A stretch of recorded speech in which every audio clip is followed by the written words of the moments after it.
Olá, que graça de Jesus esteja com você. Estamos prontos mais uma vez para continuar nossa meditação na Palavra de Deus. Obrigado por você estar aí todos os dias comigo, não somente apreciando, mas levando esperança por meio do compartilhar esse vídeo com outras pessoas. Continue assim fazendo. Se ainda não é inscrito ou inscrita, não se esqueça de se inscrever e ao final de deixar o seu gostei ou não gostei. Vamos ao tema de hoje? Aparecendo a Maria e aos outros.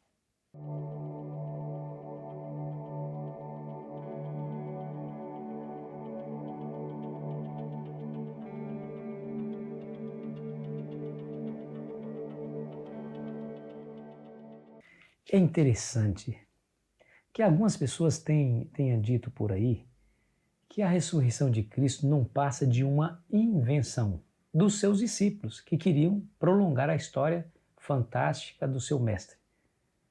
Mas vamos analisar se realmente, pelo próprio relato, se realmente foi algo que tenha evidências de que foi algo inventado ou não. Bom, a primeira coisa que nós precisamos levar em consideração. No tempo antigo, as mulheres não eram valorizadas. O testemunho de uma mulher não era válido diante daquela sociedade. Infelizmente, as mulheres tinham uma posição bem inferior. Hoje não, hoje elas têm posição de igualdade com o homem, mas naquela época não. Naquela época elas eram inferiores. Então, se alguém apresentasse uma testemunha, essa testemunha seria totalmente descartada.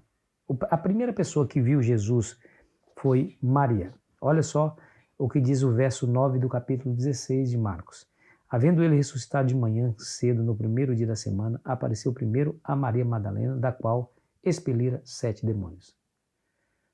Olha que interessante. Maria foi a primeira mulher a ver Jesus. Se eles quisessem inventar a história, de maneira nenhuma eles cometeriam um erro tão crasso, porque as mulheres não eram aceitas como testemunhas.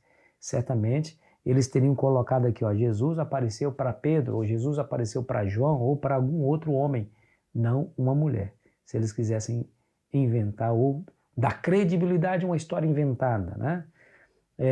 Eu vou mostrar para vocês como que era verdade essa história de que o testemunho de uma mulher não era válido. Verso 11 diz assim, estes, ouvindo que ele vivia e que fora visto por ela, não acreditaram. Talvez aqui seja por conta da maravilha da notícia, né? Não é possível, nós vimos Jesus morrendo. Só que eles não se lembravam da orientação de Cristo quando ele disse antecipadamente que ele haveria de morrer. Mas eles fecharam os ouvidos para essa realidade, eles esperavam que Jesus de fato fosse aquele Messias das suas esperanças, aquele Messias que os haveria de libertar da tirania dos seus inimigos. Não, mas o reino de Deus não é aqui nesse mundo. Jesus disse, o meu reino não é deste mundo, o meu reino está dentro de vocês, ele disse assim, né? Então, não que ele sentaria em um trono político, mas ele deseja entrar no trono do nosso coração. Essa é que é a grande verdade, quando ele diz que o reino de Deus está dentro de vós. Aqui, dentro do meu coração, dentro do seu coração. Aí Jesus, diz a Bíblia, que Jesus apareceu a 2 discípulos que estavam de caminho para o campo. Lucas vai dizer também que Jesus apareceu para Maria, Mateus também vai dizer a mesma coisa, mas só que Lucas acrescenta que esses 2 discípulos estavam indo para Emaús, né? Para Emaús. E esses 2 voltaram e apresentaram a notícia para os demais apóstolos e eles não acreditaram de novo. Olha o verso 13. E indo eles o anunciaram aos demais, mas também a estes 2 eles não deram crédito. E por fim, verso 14, finalmente apareceu Jesus aos 11 quando estavam à mesa e censurou-lhes a incredulidade e dureza de coração, porque não deram crédito aos que tinham visto já ressuscitado. Olha que interessante. Se fosse uma história inventada, por que os discípulos que declararam ou criaram a narrativa iriam apresentar os discípulos de maneira tão negativa como apresentaram aqui? Ou seja, seria um testemunho contrário, eles estariam enfraquecendo a sua própria narrativa. Alguém poderia dizer, tá vendo? Nem os discípulos mais próximos acreditaram. Você quer que eu acredite? Né? Então, é estranho a narrativa de que os discípulos não acreditaram no testemunho de Maria e daqueles dois discípulos indo para Emaús. É estranho essa narrativa, se caso essa história fosse de fato uma invenção. Então veja como que Jesus repreendeu os discípulos, né? Muito bem. Depois Jesus apresentou-se para ele, verso 15, e disse-lhes: Ide por todo o mundo e pregai o evangelho a toda criatura. Quem crer e for batizado será salvo, quem porém não crer será condenado. Aí deu a missão, tá vendo? Parem de ser incrédulos. Parem de ser incrédulos. Amoleça esse coração duro dentro de vocês. Como? Vão e pregam o evangelho. A toda criatura, quem crer e for batizado será salvo. Está aí. Está aí a grande incumbência, né? Claro, essa é a missão de Cristo. Ele deseja que nós não trabalhemos para Ele, mas com Ele. Se nós trabalharmos com Ele, certamente obteremos as vitórias necessárias na pregação do Evangelho, né?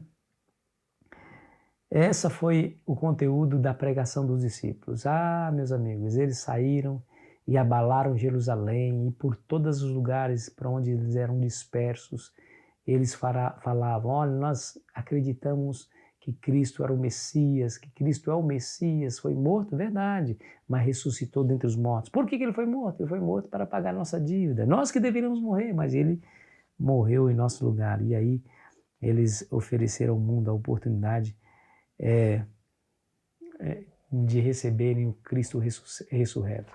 Mas, no início, foram incrédulos. Essa é uma advertência para nós. Que não haja em nossa experiência um coração incrédulo, como os apóstolos, que foram incrédulos e o Senhor Jesus os repreendeu. Está aqui, ó. Finalmente apareceu Jesus aos 11, quando estavam à mesa, e censurou-lhes a incredulidade e dureza do coração. Nós podemos, pela fé, contemplar a Cristo, mas não permita que a incredulidade tome conta da sua experiência. Pastor, como que eu chego a esse nível? Ah, amigo, minha amiga, não há aqui atalhos. A única maneira de você permanecer com o coração cheio de fé é se relacionar com Deus através do estudo da palavra, oração, através da pregação do Evangelho, se envolver espiritualmente nas coisas de Deus. Somente assim, se relacionar intimamente com Cristo. Essa é nossa única salvaguarda contra a incredulidade. Ore comigo, querido Pai. Obrigado por sua mensagem maravilhosa de que nosso Senhor Jesus ressuscitou. Está lá, à direita do Senhor, intercedendo por nós. Receba, Senhor, receba-nos por Cristo, somente por Cristo, não há outra razão.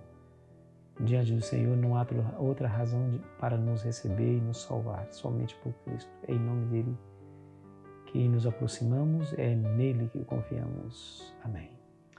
Foi muito bom estar com você, querido amigo, querida amiga. Amanhã continuaremos a nossa jornada. Aproveite bem o seu dia.